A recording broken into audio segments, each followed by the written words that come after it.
Welcome to the NBA Coast to Coast podcast, brought to you by thelines.com. Coming to you from the West Coast, Josh Lander, joined by my guy Nate Weitzer on the East Coast.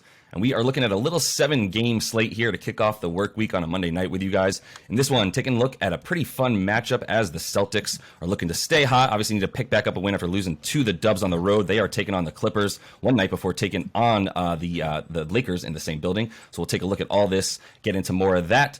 Make sure you do like and subscribe to that page. Continue to follow along with us. Also want you to head to thelines.com. That's where we do have all of our great written content up there for you guys, and our odds finder tool that you can use to make sure you're getting the best juice back on all those bets you make across U.S. sportsbooks this NBA season. Nate, let's jump into this little 7-game slate and then talk about Clips and C's. Yeah, plenty of injury news to monitor. As always, we got the Heat -3 at Pacers, Nets -6 at Wiz. Kevin Durant back after resting there. Memphis -8.5 at home with John Morant questionable against the struggling Hawks, though. Thunder +8.5 at Mavs. We're interested in how big that spread is with SGA and the boys on the road. The other game we break down, Cavs -7.5 at Spurs. Totals at 219 there. Wolves are +4 at the Blazers, who just beat them 2 nights ago. And then, Celtics -3.5 at the Clippers. Total actually down a point since I last looked, 224.5. Again, kind of like the over. I expect the Celtics to bounce back, absolutely, from your NBA Finals rematch where Tatum was held in check despite Andrew Wiggins sitting. But the Celtics, this has been their storyline all season, is trying to redeem that failure in the finals last year, and they've taken it out on the rest of the league. Clearly, they don't have the right buttons to push against the Warriors yet, or at least can't beat the Warriors on the road. I mean, the Warriors are a completely different team if they're visiting your building. But they can easily turn it around against the Clippers team that's mediocre at best. I mean, they only list Norman Powell as out right now, so I guess Kawhi and Paul George could play. You really never know. This is their first game back home after a 4-game road trip. They have 5 straight at home here. So it's not a heavy urgency situation. If they happen to lose to Boston or if they sit one of those guys, they got a back-to-back coming up later in the week. And Kawhi is not playing his full workload either. He's been there. He's played 8 games this season, and their offense has been a little bit better, defense as well. And they're 6-2 straight up, but I don't see a quality win in here. I mean, they beat the Lakers in the second game of the season, Pistons, Spurs, Jazz, all at home. Then they scraped by the Hornets and the Wizards, who were without Beal and LaMelo Ball, respectively, and then blew an 18-point lead in Orlando, lost in overtime. This, to me, Josh, has the feeling, even when they have their guys in, as a team that just will play it close with anybody, including the worst teams in the league. And so I do kind of worry that they'll be able to play the Celtics close, but 3 points is not a ton for a team posting record efficiency, for a team that's extremely motivated after what happened last time out, and is 4-1 straight up after a loss this year, 7-1 against the Western Conference, dominating everyone except the Warriors in that span. I mean, we just saw them smoke the Suns, who, by the way, beat the Clippers by 17 early in the season when they had both Kawhi and PG active. Kawhi's not all the way back. He's not the superstar Kawhi Leonard. I mean, don't expect him to lock up Tatum or anything. Even if you do, the Celtics obviously had that 1-2 punch. They had Jalen go off for 31 against the Warriors, even with Tatum struggling. Kept that one reasonably close. I don't think there'll be any let up from their offense, and I think the Clippers are undervalued right now from an offensive perspective because they've gotten those guys back and they've kind of ramped up the pace a little bit more. They've got their first 2 overs at home and played at a 103 pace in those last 2. Despite a lot, pretty good defensive rating against the Kings and Pacers, giving up 112, and obviously the Celtics are a much more efficient team than either of those teams. So I think, the over, if it continues to fall a little bit, 224, don't hate that. But really, I just want to bank on the Celtics bounce back here, even if it's a money line, because you are worried about, keeping it close with those 2 stars out there. I think the Celtics get this win. Honestly, I think I'm attacking the total just as much as I am attacking, the Celtics' ability to beat this team. There's nothing here for me in terms of like Kawhi and what he's doing to really make me.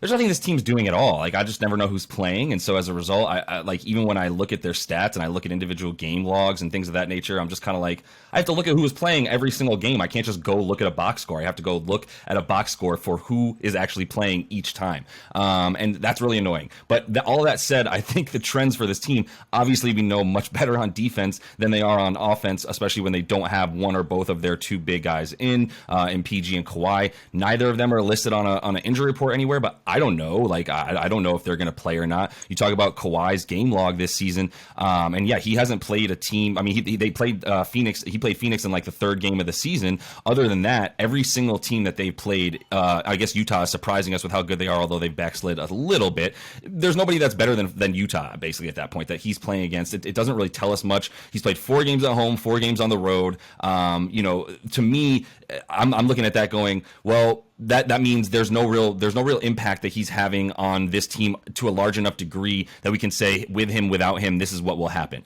In terms of, but what I can say is what they've done at home this season in general for the Clips, and that's been going under at a tremendous rate. As I wrote down, 2-11 to the over when they are at home. That's the fewest overs in the NBA. And then you look at Boston and the trend. Obviously, when they're at home, they're the best offensive team in the history of the league. When they're on the road, they are 3-11 to the over. So they're 3-10-1, however you want to put it. But that's the second fewest overs on the road as well, only to Milwaukee, whose defense on the road is impenetrable. But yeah, I mean, their road defense for Boston has been a lot better than their home offense, probably because they're just putting up like 130 at home and they don't care what happens on the defensive end. But they are number 3 in opponents' 2-point percentage, number 2 in free throw attempts allowed. This is all on the road, and number 1 in limiting opponent fast break points. They've also been increasing their points off of turnovers, which is a pretty big deal for them when we look at what their defense is doing, is how if it's playing well, if it's clamping down on people, they're creating points off of turnovers. They're 13th in the league this season off of that, as opposed to being much better last season. But they've progressed all the way up to 6th most over their last 5 games in terms of getting points off of turnovers. The Clippers do not limit that. They allow that to happen at a pretty high rate, about bottom 5 in the league, which is a pretty big deal for how Boston likes to score points and how this game can really get out of hand really quickly. Because if Boston is not only stealing the ball and getting points off turnovers, if they're hitting threes in transition or they're hitting threes in general, night, then this game is pretty much over at that point, and you can feel good about that. So I actually lean under 225. I mean, if you look at the Clippers' last roughly like 5 home games, that's where they go under. They've gone over, and they're in 5 in a row on the road, but at home, the Clips, under to the Kings, under to the Pacers, under to the Nuggies, or they went over to the Jazz, but then under the Spurs and the Pistons, and the Nets and the Lakers. So if you look at their last like 8 road home games, they've gone over 1 time, and all the rest have gone under. And some of those spreads are right around what we're at here, 222, 221. Those spreads on the road for them have been really, really low, helping them go over as well. I would mention like 212 versus the Heat, 218 versus the Wiz, 216 versus the Magic, blah, blah, blah, blah, blah. Obviously, those teams are not the offensive team that the Celtics are, and I really don't want to make it seem like anybody can clamp down on the Celtics, but there are a decent amount of home road splits for the C's as well. Like we said, 11 fewer points scored on the road. Their defensive rating is a little bit worse, but not too much. It's also a little bit about the pace, allowing a bunch more free throws, etc. So, shooting fewer free throws are the Celtics. So their offense just takes a little bit of a step back. Their defense takes a step forward. All things that make sense when you look at just the fact that this team is sort of reliant on its offense in a way, that's what wins them games right now. That's not what they're able to rely on quite as much on the road. Hence all those unders and all the slower pace and the better defense on the road as opposed to at home for them, which has even gotten better as you were mentioning. Has gotten better over the course of their last 3 to 5 games. They've just been way better on defense as well. Something we talked about recently. So I'm fine with the 3.5 over a Clippers team that I don't trust, that I don't think has an identity. That their identity is like play really good defense, hope Zoo gets a ton of boards, and then PG can go off because we don't have Kawhi ever. And when they do that, they're able to beat the Orlando by like 5. So like, why would I feel good about them being able to hang with the Celtics, even if Kawhi's in there, not dominating like I don't think he will be able to yet? Yeah, upon closer inspection, Josh is right. The under does seem like the better play here. I mean, Celtics are 4-0 to the under so far on this road trip, and part of that's because the total was so high at the Warriors. Part of that is also because they just completely shut down the Suns in the previous game. And I worry just as much about the Clippers offense as I would about the Suns, who are kind of broken right now. And some of their home road splits, their offense even worse at home, right? Scoring 104 per game. Shooting 34% from three. And by the way, the Celtics, since Miami kind of established a bit of a blueprint for mixing up coverages, they haven't hit 40% of their threes in any of their last 5 games. They're shooting 34.5 at that point where, they were on that record pace, shooting 41% as a team. And that's kind of the secret sauce, along with the assist to turnover ratio, which has also come down to 23 assists and about 14 turnovers in the last 5. And while we don't know what we're going to get from Kawhi and PG, they at least do have a chance to match up on Jalen and Jason if they want to use this as kind of a playoff primer. Like we've been saying, they haven't really unleashed Kawhi in a tough matchup yet. But maybe they want to see what he can do against, the best team in the league. In any case, there's more scenarios here, and Ty Lue being such a good coach who probably has been watching closely what Joe Mazzulla has been doing with the Celtics. He probably has some tricks up his sleeves in order to limit that offense. And then there's also the possibility that the Clippers don't even get 100 because they're just not a very good offensive team, and they have tended to play really slow, except for those last 2 blips that I mentioned where they went over and they actually got blown out by the Kings, but still went under because they had 98.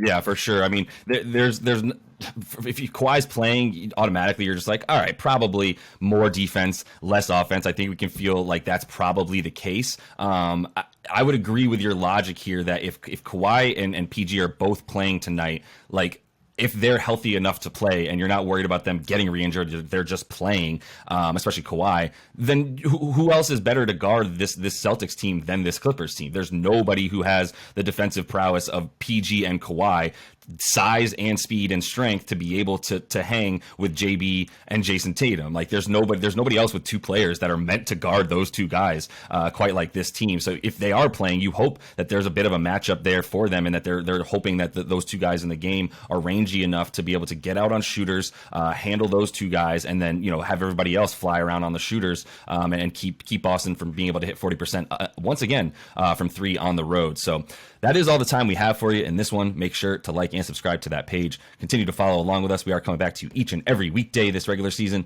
So until we see you next, happy betting.